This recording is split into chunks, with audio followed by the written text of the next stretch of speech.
यूनान की धरती वो धरती है जिथे पूरी दुनिया विचों सब तो पहला इल्म की गल, ज्ञान की गल, लिसानियात की गल, अदब की गल, साइंसिस की गल होना शुरू हुई।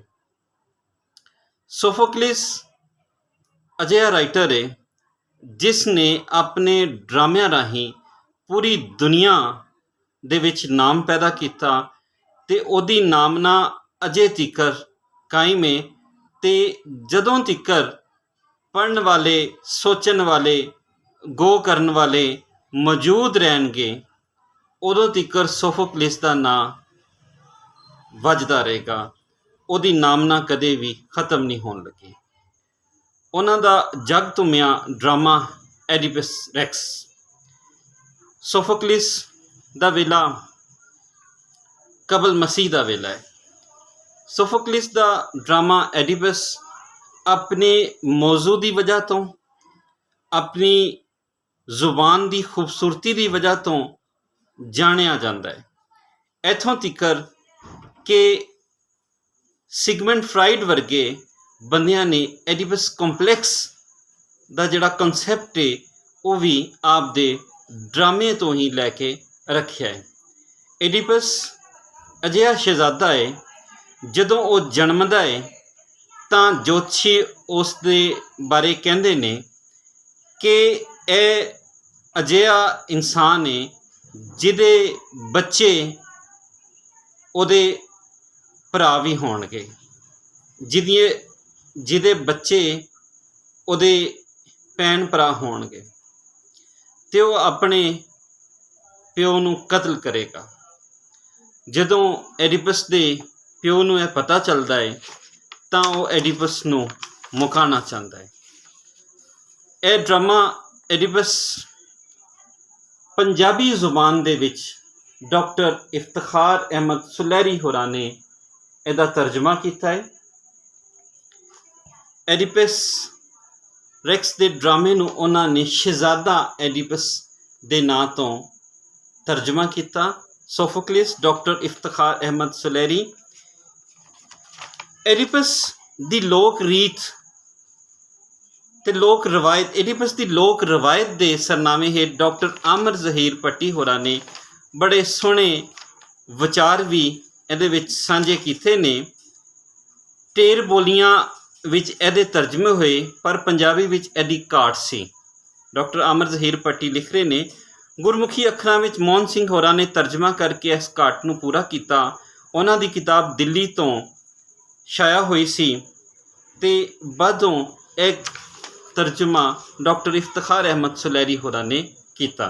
सोफोक्लिस जीवन ते लिखतां दे सरनामे हेठ एक परवां लेख डॉक्टर इफ्तिखार अहमद सुलैरी होरां ने इहदे विच शामिल किया होया है। सोफोक्लिस किदों जन्मिया? सोफोक्लिस दे जीवन के बारे गल करदियां होया डॉक्टर इफ्तिखार अहमद सुलैरी होरी लिखते ने कि 496 कबल मसीह विच यूनान की धरती के मशहूर शहर एथेंस तो कुछ मील दूर एक पिंड कोलोन्स विच आप दा जन्म होया। इत्थे ही उन्होंने मौसीकी का इल्म सीखिया ते पहली बारी 28 वरियां दे उम्र दे विच ड्रामिਆਂ के मुकाबले विच रलत की। उस वेले ड्रामिਆਂ के मुकाबले हो रहे सन ते सोफोक्लिस ने 30 किताबां ड्रामे दीयां किताबां इनाम के तौर पर पेश कीतियां ते 24 किताबां दे उत्ते पहला इनाम हासिल किया। 6 किताबां दे उत्ते आप नूं दूजा इनाम मिलिया। कहा जाता है कि सोफोक्लिस ने लगभग 100 ड्रामे लिखे पर अजोके समय विच सिर्फ 7 ड्रामे उन्हां दे सामने आए ने। हले फरोला फरोली जारी है, हले होर तहकीक होएगी तो उन्हां दे होर ड्रामे भी सामने आ जाणगे। सियासी अहुदियां ते भी आप फाइज रहे। एक ड्रामे दे विच अदाकारी भी की ते अदाकार वजों भी अपने आप नूं पछाण अपने बनाई, पर यह काम फौरन ही छड्डता ਕਿਉਂ ਜੇ ਸੋਫੋਕਲਿਸ ਦਾ ਕਹਿਣਾ ਸੀ ਕਿ ਮੇਰੀ ਆਵਾਜ਼ ਦੇ ਵਿੱਚ ਉਹ ਮਰਦਾਨਾ ਵਜਾਹਤ ਨਹੀਂ ਹੈ ਜੋ ਹੋਣੀ ਚਾਹੀਦੀ ਹੈ, ਜੋ ਇੱਕ ਅਦਾਕਾਰ ਦੇ ਵਿੱਚ ਹੋਣੀ ਚਾਹੀਦੀ ਹੈ। ਫਿਰ ਉਹਨਾਂ ਆਪਣੀ ਹਸਤੀ ਵਸਤੀ ਹਯਾਤੀ ਤੇ ਅਖੀਰ ਤੇ ਕੁਝ ਖਾਨਦਾਨੀ ਔਕੜਾਂ ਦਾ ਸਾਹਮਣਾ ਕਰਨਾ ਪਿਆ। ਇਹ ਔਕੜਾਂ ਥਿਊਰਸ ਨਾਂ ਦੀ ਉਸ ਜ਼ਨਾਨੀ ਭਾਰੋਂ ਸਨ ਜਿਹਦੇ ਨਾਲ ਉਹਦਾ ਨਾਜਾਇਜ਼ ਤਾਲੁਕ ਸੀ, ਤੇ ਦੂਜਾ ਉਹਨਾਂ ਆਪਣੇ ਨਾਜਾਇਜ਼ ਪੁੱਤਰ ਨਾਲ ਅੰਤਾਂ ਦਾ ਪਿਆਰ ਸੀ ਜਿਹਦੇ ਭਾਰੋਂ ਉਹਦਾ ਸਕਾ ਪੁੱਤਰ ਲਾਫੋਨ ਉਹਦੇ ਤੋਂ ਸੜਦਾ ਸੀ।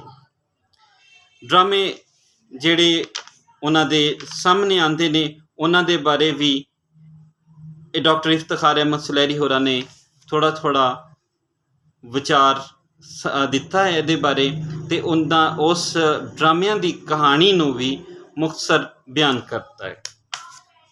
ਐਡੀਪਸ ਰੈਕਸ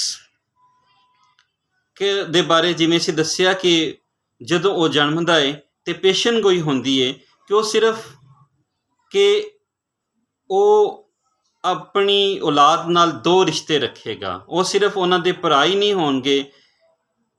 ਇਹ ਪੇਸ਼ਨ ਗੋਈ ਸੁਣ ਕੇ ਉਹਦੇ ਪਿਓ ਨੇ ਉਹਨੂੰ ਜਾਨੋਂ ਮਾਰਨ ਦਾ ਹੁਕਮ ਦਿੱਤਾ, ਪਰ ਕਿਸਮਤ ਨੂੰ ਕੁਝ ਹੋਰ ਮਨਜ਼ੂਰ ਸੀ। ਜਿਹਨੂੰ ਮਾਰਨ ਦਾ ਹੁਕਮ ਮਿਲਿਆ ਉਹਨੇ ਹੀ ਉਸ ਬੱਚੇ ਨੂੰ ਬਚਾ ਕੇ ਕਿਸੇ ਨੂੰ ਦੇ ਦਿੱਤਾ। ਫਿਰ ਐਡੀਪਸ ਰੈਕਸ ਇੱਕ ਰਾਹੇ ਚੁਰਾਹੇ ਦੇ ਵਿੱਚ ਇੱਕ ਬੰਦੇ ਨੂੰ ਕਤਲ ਕਰਦਾ ਹੈ ਤੇ ਉਹ ਬੰਦਾ ਅਸਲ ਵਿੱਚ ਉਹੀ ਉਹਦਾ ਪਿਓ ਹੁੰਦਾ ਹੈ। ਕਹਾਣੀ ਬੜੀ ਖੂਬਸੂਰਤੀ ਦੇ ਨਾਲ ਬਿਆਨੀ ਗਈ ਹੈ ਇਸ ਡਰਾਮੇ ਦੀ, ਜਿਹੜਾ ਕਿ ਸ਼ੁਰੂ ਤੋਂ ਲੈ ਕੇ ਅਖੀਰ ਤੱਕ ਤੁਹਾਨੂੰ ਸੋਚਣ ਤੇ ਸਮਝਣ ਤੇ ਵੇਖਣ ਤੇ ਮਜਬੂਰ ਕਰਦਾ ਹੈ। ਵੇਖਣਾ ਇਸ ਲਈ ਕਿ ਉਹ ਡਾਇਲੋਗਸ ਜਿਹੜੇ ਬੋਲੇ ਜਾਂਦੇ ਨੇ ਉਹ ਅੱਖਾਂ ਸਾਹਮਣੇ ਆ ਜਾਂਦੇ ਨੇ। ਔਰ ਡਾਕਟਰ ਇਫਤਖਾਰ ਅਹਿਮਦ ਸੁਲਹਿਰੀ ਹੋਰਾਂ ਦੇ ਤਰਜਮੇ ਦੇ ਬਾਰੇ ਗੱਲ ਕਰੀਏ ਤੇ ਇੰਨਾ ਸੋਹਣਾ ਤਰਜਮਾ ਕੀਤਾ ਹੈ ਕਿ ਪੂਰੀ ਲਿਖਤ ਦੇ ਵਿੱਚ ਜਿਵੇਂ ਜਾਨ ਪੈ ਗਈ ਹੋਏ। ਥੋੜ੍ਹੇ ਜਿਹੇ ਉਹਨਾਂ ਦੇ ਡਾਇਲੋਗ ਦੇਖਣੇ, ਐਡੀਪਸ ਦੇ ਡਾਇਲੋਗਸ ਉਹਨਾਂ ਦੇ ਸਫਾ ਨੰਬਰ 78 ਦੇ ਉੱਤੇ। ਮੈਨੂੰ ਹੋਰ ਸਲਾਹ ਨਾ ਦਿਓ, ਮੈਂ ਜੋ ਕੀਤਾ ਠੀਕ ਕੀਤਾ ਹੈ। ਜੇ ਮੇਰੀਆਂ ਅੱਖਾਂ ਹੁੰਦੀਆਂ ਤੇ ਮੈਂ ਅਗਲੇ ਜਹਾਨ ਜਾ ਕੇ ਆਪਣੇ ਪਿਓ ਦਾ ਸਾਹਮਣਾ ਕਿਵੇਂ ਕਰਦਾ, ਆਪਣੀ ਬੇਨਸੀਬ ਮਾਂ ਨਾਲ ਕਿਉਂ ਅੱਖਾਂ ਮਿਲਾਉਂਦਾ, ਜਿਹਦੇ ਨਾਲ ਮੈਂ ਨਾਕਾਬਲੇ ਮਾਫੀ ਹਰਕਤ ਕੀਤੀ, ਜਿਸ ਦੀ ਸਜ਼ਾ ਮੌਤ ਤੋਂ ਵੀ ਵੱਧ ਹੋਣੀ ਚਾਹੀਦੀ ਹੈ। ਕੀ ਮੇਰੇ ਵਿੱਚ ਇੰਨੀ ਤਾਕਤ ਹੁੰਦੀ ਕਿ ਮੈਂ ਆਪਣੇ ਬੱਚਿਆਂ ਦਾ ਸਾਹਮਣਾ ਕਰ ਸਕਦਾ? ਕੀ ਮੈਂ ਥੇਬਸ ਦੇ ਉੱਚੇ ਮੀਨਾਰਾਂ 'ਤੇ ਲੋਕਾਂ ਨਾਲ ਅੱਖ ਮਿਲਾ ਸਕਦਾ ਸਾਂ? ਐਡੀ ਖੂਬਸੂਰਤੀ ਦੇ ਨਾਲ ਪੰਜਾਬੀ ਦੇ ਵਿੱਚ ਉਹਨਾਂ ਨੇ ਤਰਜਮਾ ਕੀਤਾ। ਡਾਕਟਰ ਇਫਤਖਾਰ ਅਹਿਮਦ ਸੁਲਹਿਰੀ ਹੋਰਾਂ ਦੇ ਕੰਮ ਨੂੰ ਜਿੰਨਾ ਵੀ ਸਲਾਹਿਆ ਜਾਏ ਉਹ ਘੱਟ ਹੈ, ਤੇ ਆਪ ਦੇ ਇਸ ਡਰਾਮੇ ਨੂੰ ਪੜ੍ਹ ਕੇ ਪੰਜਾਬੀ ਜ਼ੁਬਾਨ ਦੇ ਵਿੱਚ ਲਿਖੇ ਜਾਣ ਵਾਲੇ ਡਰਾਮੇ ਦੇ ਵਿੱਚ ਅਗਾਂਹ ਵਧਣ ਦੀ, ਆਪਣੇ ਮੌਜ਼ੂ ਹੋਰ ਨਵੇਂ ਲਿਆਉਣ ਦੀ ਸੋਚ ਨੂੰ ਵੀ ਨਵੀਆਂ ਰਾਹਾਂ ਮਿਲਣਗੀਆਂ। ਇਹ ਕਿਤਾਬ ਮਕਸੂਦ ਪਬਲਿਸ਼ਰਸ, ਜਿਲਾਨੀ ਸੈਂਟਰ, ਅਹਾਤਾ ਸ਼ਾਹਦਰੀਆਂ, ਉਰਦੂ ਬਾਜ਼ਾਰ, ਲਾਹੌਰ ਤੋਂ ਸ਼ਾਇਆ ਕੀਤੀ ਗਈ ਹੈ। ਇਸ ਕਿਤਾਬ ਦਾ ਮੁੱਲ 500 ਰੁਪਏ ਤੇ ਕੁੱਲ ਸਫ਼ੇ 84 ਨੇ।